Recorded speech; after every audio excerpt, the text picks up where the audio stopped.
నేడు అమావాస్య రేయి, కాని చీకటి కాదు, వెలుగుల పండుగ. దీని పేరు దీపావళి, అంటే దీపాల వరుస అని అర్థం. ఇది కేవలం పండుగ కాదు, చీకటిపై వెలుగు యొక్క విజయం, అజ్ఞానంపై జ్ఞానమై విజయం, దురాశపై దైవకరుణ గెలుపు. ఈరోజు మన ఇళ్లల్లో వెలిగే ప్రతి దీపం ఒక సంకేతాన్నిస్తుంది. దుర్మార్గంపై ధర్మం గెలుస్తుంది, దారిద్ర్యంపై లక్ష్మీ కటాక్షం గెలుస్తుంది, అజ్ఞానంపై జ్ఞానం వెలుగుతుంది. 5 రోజుల దీపావళి సంబరాలలో 3వ రోజు అత్యంత ప్రధానమైనది. దీనినే అసలైన దీపావళి రోజు అంటారు.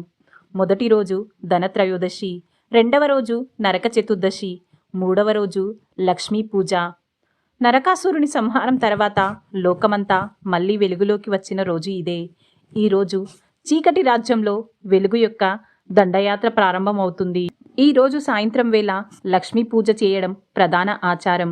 సంపద, శ్రేయస్సు, అదృష్టానికి దేవత అయిన మహాలక్ష్మిని భక్తి శ్రద్ధలతో ఆహ్వానిస్తారు. కేవలం ధనమే కాదు, మనసులో సంతృప్తి అనే సంపద కోసం కూడా భక్తులు అమ్మవారిని వేడుకుంటారు. పూజా సమయంలో లక్ష్మీదేవితో పాటు విఘ్ననాయకుడైన గణేశుణ్ణి పూజించడం సాంప్రదాయం. ఈ రోజు వెనక మరొక చారిత్రక ఘట్టం కూడా ఉంది. శ్రీరాముడు 14 సంవత్సరాలు వనవాసం పూర్తి చేసుకొని రావణుడిపై విజయం సాధించి సీతాలక్ష్మణులతో కలిసి అయోధ్యకు తిరిగి వచ్చిన రోజు కూడా ఇదే. అయోధ్య ప్రజలు ఆనందంతో ఇంటింటా దీపాలు వెలిగించారు. రాముడి రాకతో రాజ్యం వెలిగిపోయింది. అందుకే నేటికి ఆ సాంప్రదాయం కొనసాగుతుంది. అమావాస్య రేయి అయినా ఆ చీకటి కనిపించదు. ప్రతి ఇల్లు దీపాలతో మెరిసిపోతుంది. కొత్త దుస్తులు, పిండి వంటలు, మిఠాయిలు, బాణసంచా.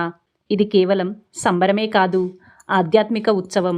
బాణసంచా కాల్చడం వెనక ఒక విశ్వాసం ఉంది. శబ్దం, వెలుగు కలిసి చెడు శక్తులను తరిమేస్తాయని. ఆ వెలుగులో మనసు కూడా ప్రకాశిస్తుంది. దీపావళి కేవలం సంపదకు కాదు, సంతృప్తికి పండుగ. లక్ష్మీదేవి దయ వల్ల ధనం వస్తుంది, కానీ మనసులో శాంతి, భక్తి సత్కార్యాలు ఉంటేనే ఆ ధనం నిలుస్తుంది. ఈర్ష్య, కోపం, దురాశ, ద్వేషం ఇవన్నీ మన లోపల నరకాసురులే. వాటిని దహనం చెయ్యండి. అప్పుడే నిజమైన దీపావళి మనలో మొదలవుతుంది.